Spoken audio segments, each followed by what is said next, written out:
let's route out, guys. Let's route victims out. We're route to the Is my front. husband alive? Front. Is my husband alive? I know you want daddy. I know you want daddy. You want daddy. Hello? Hello? Is this Christopher? No, Christopher's dead. Hey everyone, welcome back. If you're new here, don't forget to subscribe and turn on the bell so you never miss a story. Today's episode is about Christopher Neal, a Navy veteran, loving husband, and father whose life changed one December night when an unexpected visitor entered his home. Was it a random event or something more? Let's take a closer look. The Kalamazoo home incident. Christopher Neal was born in Texas in 1997 and raised with strong values and a big heart. After high school, he joined the Navy, where he met Haley Coe. They fell in love, got married, and had a daughter named Charlotte. In 2019, they left the military and moved to Michigan, preparing to welcome their second child. With help from Haley's family, they fixed up an old house in Kalamazoo County, ready to start a peaceful new chapter. But on the 1st of December, everything shifted. Late that evening, Christopher and Haley were relaxing when a knock at the back door caught them off guard. A man they didn't know entered their home, clearly in distress. Relying on his calm nature and training, Christopher told Haley to bring Charlotte upstairs. He then tried to keep the visitor separated and called for help. What happened next left a deep impact on the Neal family and raised questions about safety, mental health, and whether this moment could have been prevented. 911, what is the location of your emergency? Yes, there's a man in my house right now. What is, hold on, stop for a second. Whoa, there's a man in my house. I need you to give me your address first. 6300 Proctor Avenue. Is that a house or an apartment? House at the end of the street. Why are you in my house, bro? Tell me when you talk to him. You don't get speakerphone. Why are you in my house, though? Christopher switched the call to speaker mode, making sure that William, who was clearly distressed and agitated, could hear everything being said between him and the 911 operator. Sir, how many other people are in your house? It's me, my wife, and our daughter. How old is your daughter? She's 2. 2? Okay. Please show up, go upstairs. Do you have any idea who he is? We do no. Here, go that way. Go that way. So Stay right there. Let my wife go. Okay. I'm not gonna harm you guys. All right? I promise. Take my hand. I'm recording drone. You can go. I'm not gonna harm you.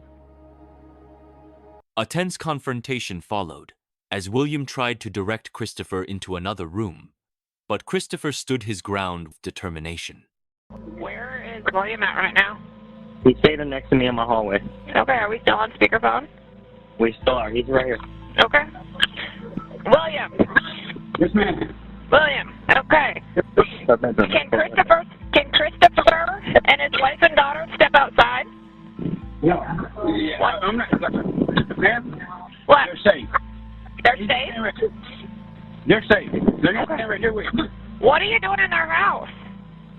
I told you there are shots fired. Where were shots fired at? Going on Old 37 or Old Kentucky. What's that? They're coming into Bellevue. Stop right here with me, man. No, I ain't going You're anywhere. going there with me, man. Bro, Turn right now, please. William! Turn right now. William! Yes, ma'am. What are you trying to have them do? He's coming in the room with me. That's it. Why is he going in the room with you? why are you locking that door? Don't lock that door, bro. You all right, man? I just gave you my word, man. You straight. I get what you're saying, but you got 2 guns, bro. You're safe. You got 2 guns? How trying to play crazy, man? I'm not doing anything. William! I'm in my house, man. I'm sorry, man. William, listen to me. Why are you here in the first place? William, can you listen to me? Yes, ma'am.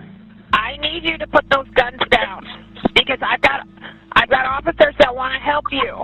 I have officers that want to help you and keep you safe. So I need you to put those guns down. Who are you, man? I'm 911. I've got help for you. I need you to put those guns down so that they can get you the help that you need. I want police here so I can be. The police are there, William. The police are there. No, they're not. They are there. No, they're not. They're there. I've got a lot of deputies there. Christopher remained composed. He spoke to William with calm and empathy, gently assuring him that he understood he was going through a difficult moment. Every word was chosen with care, aiming to keep the situation stable and under control. Listen, I'm not harming you, I promise. My word. My life just got threatened, man. I can hear you, bro. You understand me? I hear you. I got threatened last night. Okay, I get you, bro. I'm not harming you, or your children, or your wife. I'm going to transfer this line, so do not hang up on me, okay? I'm not going to. All right, just a minute for me. Critical negotiations. As soon as the 911 call was made, it was quickly routed to the Kalamazoo County Sheriff's Office, triggering a rapid and coordinated response. Deputies, local officers, and a specially trained team arrived at the Neals' home, fully aware of how serious the situation was becoming.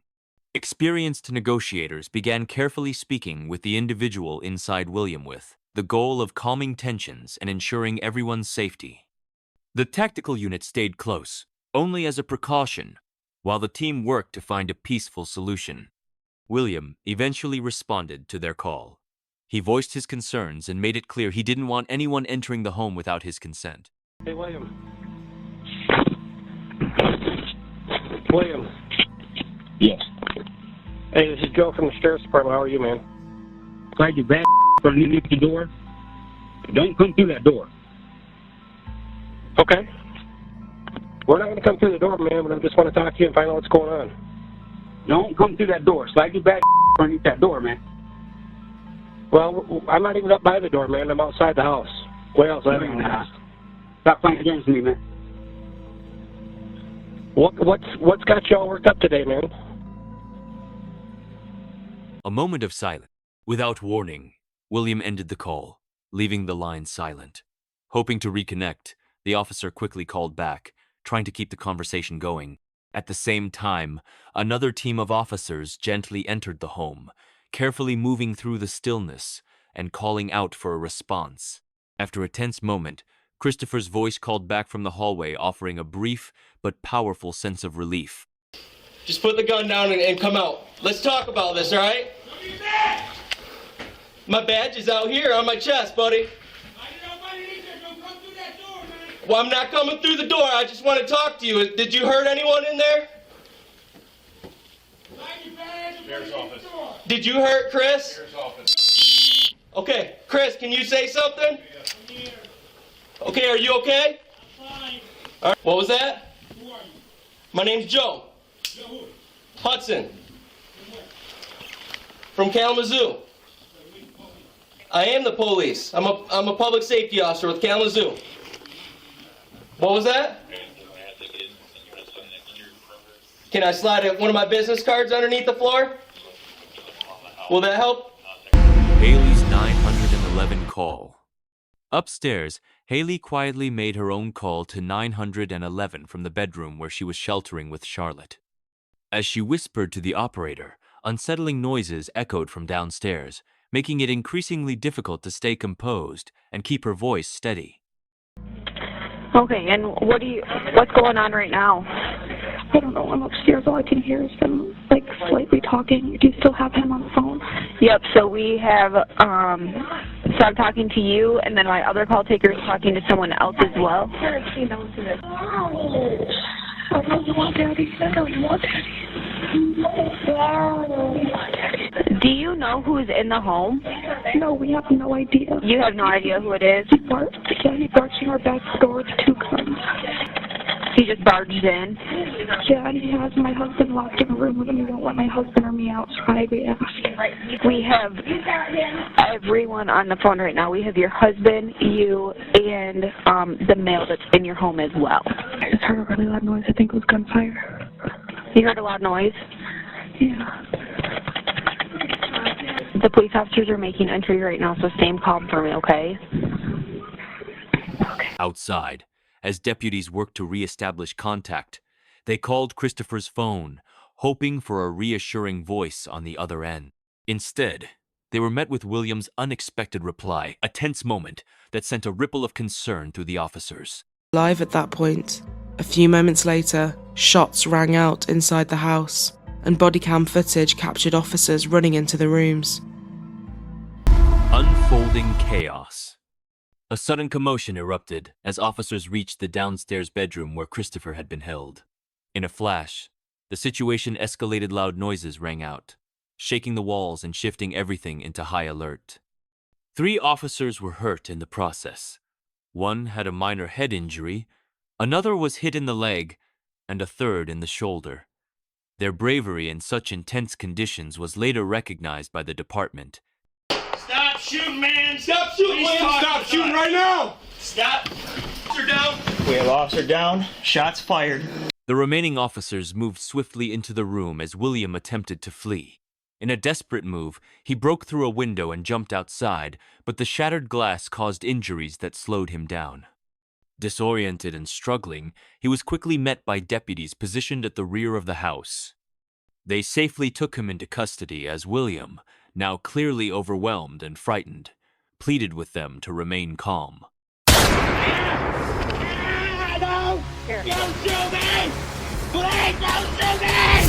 In the living room, officers made a heartbreaking discovery. Christopher was found unresponsive, with a critical injury. Meanwhile, a second team of deputies searched the upstairs bedroom, where they found Haley and young Charlotte huddled in a corner, visibly shaken. As the officers gently guided the mother and daughter to safety, Haley's voice broke with emotion. She looked at the deputies and asked the question that lingered painfully in the air. Let's route out, guys. Let's route victims out. We're gonna route to the Is my front. husband alive? Front. Is my husband alive? Delivering heartbreaking news. 2 officers were tasked with informing Haley of the tragic outcome. As they gently shared the news, grief filled the air. Outside, the close-knit neighborhood quietly absorbed the shock, with a heavy sadness settling over the community. Who was William? William Paul Jones had a long history of personal challenges. Known for living a transient lifestyle, he struggled with instability, past legal issues, and untreated mental health concerns.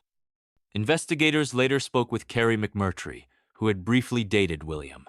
She described him as caring at times, but also deeply troubled.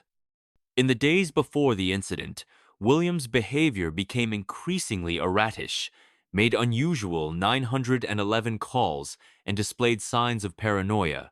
Carrie eventually ended the relationship out of concern for her safety. Still, there was no known connection between William and the Neal family. Investigators later learned that on the day of the incident, William had been with 2 acquaintances. After a series of tense events, they dropped him off on Proctor Avenue near the Neal's home. Authorities determined the encounter was completely random, driven by confusion and fear. The trial and sentencing. William was taken into custody and arraigned on the 3rd of December, 2019, facing numerous serious charges. The judge denied bond due to the severity of the case. In a surprising moment during the hearing, William asked if he could plead guilty immediately, leaving the courtroom silent. If I plead guilty to all these right now, can I get a chance today so I can hurry up and go to prison for life like everybody wants, or what? You're not going to plead today. You're pleading not guilty. Legal proceedings begin. Although William first asked to plead guilty, he later changed course after speaking with an attorney. He entered a plea of not guilty, and his legal team requested psychological evaluations to assess his mental state. It would be nearly 2 years before the case went to trial.